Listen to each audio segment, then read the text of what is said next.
मसीह में आप सभी प्रियों को मेरा जय मसीह की। परमेश्वर का धन्यवाद करते हैं एक बार फिर से प्रभु इस संदेश के द्वारा आने के लिए आप सबके बीच में अनुग्रह प्रदान किया है और हम परमेश्वर का धन्यवाद करते हैं। बीते समय दिनों से परमेश्वर प्रति क्षण हमारे संग साथ रहा। एक विशेष दिन परमेश्वर ने हमारे जीवन के लिए प्रदान किया है, सो प्रभु का धन्यवाद हो। और आप सबको परमेश्वर बहुतायत से आपके जीवन में आशीष को लेकर आए। सो आज हम ईस्टर के विषय में हम देखेंगे परमेश्वर के वचन से कि ईस्टर हमारे जीवन में क्या मूल्य रखता है, हम ईस्टर क्यों मनाते हैं।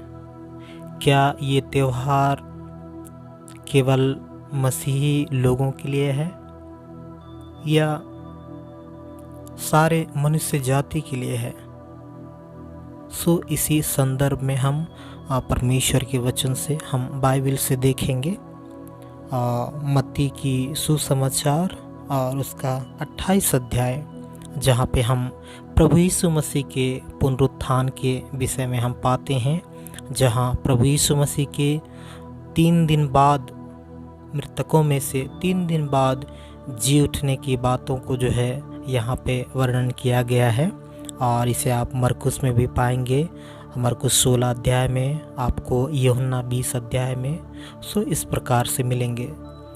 तो हम मत्ती की किताब से हम देखेंगे उसका 28 अध्याय, जहाँ पे प्रभु यीशु मसीह के पुनरुत्थान के विषय में जो है लिखा गया है। सो यहाँ इस प्रकार से बाइबल बताती है, सब्त के दिन के बाद सप्ताह के पहले दिन पा फटते ही मरियम मगदलीनी और दूसरी मरियम कब्र को देखने आई। और देखो, एक बड़ा भूडोल हुआ, क्योंकि प्रभु का एक दूत स्वर्ग से उतरा और पास आकर उसने पत्थर को लुढ़का दिया और उस पर बैठ गया। उसका रूप बिजली का सा और उसका वस्त्र पाले की नाई उज्जवल था। उसके भय से पहरुए कांप उठे और मृतक समान हो गए। स्वर्गदूत ने स्त्रियों से कहा कि तुम मत डरो, मैं जानता हूँ कि तुम यीशु को जो क्रूस पर चढ़ाया गया था ढूंढती हो। वह यहाँ नहीं है, परंतु अपने वचन के अनुसार जी उठा है। आओ, यह स्थान देखो जहाँ प्रभु पड़ा था, और शीघ्र जाकर उसके चेलों से कहो कि वह मृतकों में से जी उठा है, और देखो वह तुम से पहले गलील को जाता है, वहाँ उसका दर्शन पाओगे। देखो, मैंने तुमसे यह कह दिया। और वे भय और बड़े आनंद के साथ कब्र से शीघ्र लौटकर उसके चेलों को समाचार देने के लिए दौड़ गई। सो इस अध्याय में प्रभु यीशु मसीह के जी उठने की घटना को हमने यहाँ पे पढ़ा, और आज संपूर्ण संसार में जो है ये पुनरुत्थान का दिवस को मनाया जा रहा है। सो जैसा कि मैंने आपको कहा था, क्या ये पुनरुत्थान का जो दिन है, आज का जो आनंद है, केवल मसीही लोगों के लिए है क्या, वरन संपूर्ण जगत के लिए है। बाइबल यहाँ पे स्पष्ट रूप से बताती है कि 8वें पद में, और वे भय और बड़े आनंद के साथ कब्र से शीघ्र लौटकर उसके चेलों को समाचार देने के लिए दौड़ गई। देखिए, परमेश्वर का वचन में हम इस बात को स्पष्ट रीति से पाते हैं कि वे भय के साथ और आनंद के साथ लौटी। कितनी अद्भुत बात है कि उनको उनके अंदर भय इसलिए था कि एक मरे हुए, नॉर्मल रीति से यदि हम देखें तो इंसानों के लिए संभव नहीं है कोई मरे और तीसरे दिन बाद या 2 दिन बाद या सप्ताह भर बाद वो जी उठे। ये बातें उनके लिए भय का कारण थी कि किस रीति से वो अद्भुत रीति से वो जी उठे। और दूसरी चीज है, उनके जीवन में आनंद का यह कारण था कि वो मुर्दों में से जी उठा। और दूसरी बात ये कि प्रभु यीशु मसीह का मृत्यु होने से पहले ही प्रभु यीशु मसीह ने चेलों को, बहुत सारे भीड़ को, इस बात को प्रभु यीशु मसीह ने कहे थे कि मैं 3 दिन पश्चात में मुर्दों में से जी उठूंगा। सो ये आनंद और भय का विषय था और इसी आनंद और भय को लेकर वो दौड़ पड़ी उनके चेलों को बताने के लिए। मेरे प्रिय लोगों, आज जब संपूर्ण संसार पुनरुत्थान के दिवस को मना रहा है तो इसके पीछे एक ही कारण है कि प्रभु यीशु मसीह ने वो किया जो संसार में आज तक किसी से नहीं हुआ। कितने संसार में संत, महात्मा, पीर, पैगंबर कितने हुए, लेकिन आज भी उनकी कब्र जहाँ पे उनको रखा गया था, आज भी उनका कब्र जैसे का तैसे पड़ा हुआ है। इतिहास कभी भी इस बात को नहीं रखती किसी भी स्थान से, दुनिया के किसी कोने से, कि प्रभु यीशु मसीह को छोड़कर और कोई रहा होगा या और कोई रहा है जो मुर्दों में से जी उठा है। कोई नहीं है। इसलिए मैंने कहा था प्रियो कि ये पुनरुत्थान का दिवस, ये आनंद और ये भय केवल मसीही लोगों के लिए नहीं है, ये संपूर्ण मानव जाति के लिए ये संदेश है कि आज प्रभु यीशु मसीह जी उठा है। उन्होंने कहा था अपने चेलों को कि मैं मुर्दों में से जी उठूंगा, और जिस प्रकार मैं पुनरुत्थान हुआ हूं, मैं पुनरुत्थान होऊंगा, उसी प्रकार तुम भी एक दिन पुनरुत्थान को पाओगे। अर्थात हम भी एक दिन, हम आत्मिक रीति से, हम शारीरिक रीति से तो हम एक दिन मरेंगे ही, लेकिन आत्मिक रीति से यदि आज हम, आप प्रभु यीशु मसीह की 3.5 साल की उनकी जीवन काल को देखिए।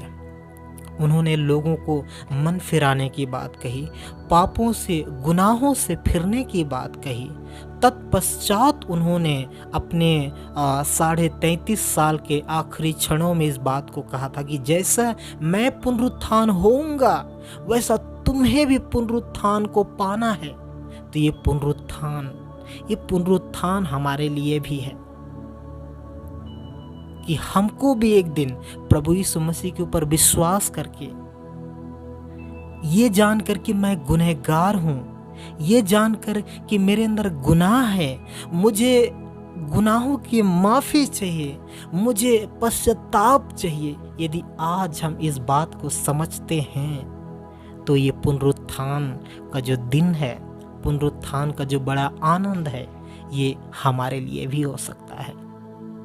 क्योंकि प्रियो, प्रभु यीशु मसीह सारे संपूर्ण मानव जाति के लिए उन्होंने अपना बलिदान को दिया था, और उनका जी उठना इस बात का सबूत था कि उसके पीछे चलने वाले, उसके ऊपर विश्वास करने वाले, एक दिन वे भी मृतकों में से जी उठेंगे, नए जीवन के लिए जी उठेंगे।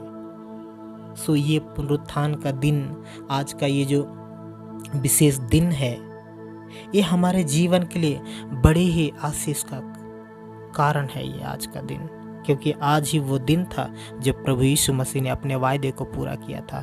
उससे पहले भी नबियों के द्वारा बोला गया था कि वो जो है मुर्दों में से 3 दिन बाद वो जी उठेगा।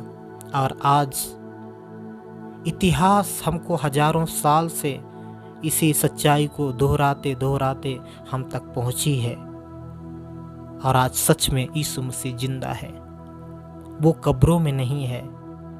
संसार के हर एक कब्रों को आप पाएंगे इसी धरती के अंदर, लेकिन आज भी प्रभु यीशु मसीह का कब्र खाली पड़ा हुआ है, क्योंकि वह जी उठा है। वहाँ नहीं है जहाँ पे उसे रखा गया था, क्योंकि इस बात को स्वर्गदूत ने भी कहा कि तुम यीशु मसीह को मृतकों में से ढूंढते हो, वह मृतकों में से जी उठा है। और यही वो आनंद और भय का कारण था जिसको मरियम मगदलीनी और उनके साथ जो स्त्रियां थी वो दौड़ के अपने लोगों को बताने के लिए चली गई। आज हमारे जीवन से जिस पुनरुत्थान को हम मना रहे हैं, ये आनंद, ये खुशियां केवल हमारे जीवन तक सीमित ना रहे, क्योंकि प्रभु यीशु मसीह का बलिदान और उसका जी उठना संपूर्ण मानव जाति के लिए था। क्योंकि प्रभु यीशु मसीह ने मन फिराव का सुसमाचार दिया था। गुनाहों से, बुरे कामों से, बुरी बातों से, बुरी संगति से जब हम मन फिरा के प्रभु के पीछे चलते हैं, तब उस आनंद में हम भी सहभागी हो जाते हैं। और आज हमारे जीवन में हर एक के लिए ये कर्तव्य बनता है कि हम दूसरों को प्रभु यीशु मसीह के इस संदेश को पहुंचाएं कि देखो, आपके लिए भी प्रभु यीशु मसीह जी उठा है। आपके गुनाह को लेकर वो मरा था और 3 दिन बाद जी उठा है। आज ये संदेश हमारे जीवन में हमको एक कर्तव्य के रूप में अपने हृदय में रखकर दूसरों को बताना है, पड़ोसी को बताना है, अपने साथी को बताना है, अपने लोगों को बताना है। नौकरी के स्थान में, अनेकों जगह में हमको इस बात को रखना है कि प्रभु यीशु मसीह का ये पुनरुत्थान का दिवस संपूर्ण मानव जाति के लिए है, क्योंकि प्रभु यीशु मसीह संपूर्ण मानव जाति के लिए उनके गुनाह को लेके मरे और उन्हीं के गुनाह को लेके मरने के पश्चात वो 3 दिन बाद जी भी उठे। ये जी उठना हमारे लिए बड़े आनंद की बात है कि उसके समान हम भी एक दिन आज अपने गुनाहों को मानकर, हम भी जब हमारी मृत्यु होगी तो हम एक दिन आत्मिक रीति से हम भी उसके साथ जिंदा होके एक दिन हम प्रभु के साथ स्वर्ग राज्य में प्रवेश करेंगे। यही है वो संदेश ईस्टर का, यही है वो संदेश पुनरुत्थान का कि प्रभु यीशु मसीह आज कब्र में नहीं है, हमारे लिए वो जी उठा है। संपूर्ण मानव जाति के लिए जी उठा, संसार के लिए वो जी उठा है। और ये संदेश केवल हम तक सीमित ना रहे, इसे ले जाना है हमारे पड़ोसी तक, इसे ले जाना है हमारे रिश्तेदारों तक, इसे ले जाना है हमारे दोस्तों तक, इसे ले जाना है हमारे पहचान के लोगों तक। तब ये आनंद जो है और भी बड़े रूप में हो जाएगा हमारे लिए। सो प्रभु यीशु मसीह का पुनरुत्थान केवल मसीही लोगों के लिए नहीं था, ये संपूर्ण मानव जाति के लिए था कि प्रभु यीशु मसीह जी उठा है। वो कब्र में नहीं है, वो जी उठा, इसलिए आज वो सक्षम है कि हमें भी वो जिंदा करे। क्योंकि एक निष्क्रिय चीज कभी भी सक्रिय चीजों को, वो एक निष्क्रिय चीज कभी भी निष्क्रिय चीजों को सक्रिय नहीं कर सकता। ठीक उसी प्रकार प्रभु यीशु मसीह हमारे लिए जिंदा हुआ, इसलिए वो हमको जिंदा कर सकता है, और संसार में कोई भी हमारे लिए जिंदा नहीं हुआ। सो प्रभु इस वचन के द्वारा आप सबके जीवन में आशीष लाए, और ये पुनरुत्थान का दिवस आप सबके लिए बड़ी आशीष का कारण हो, आपके परिवार, आपके जीवन के लिए। सो प्रभु इस वचन के द्वारा आप सबको आशीष प्रदान करे।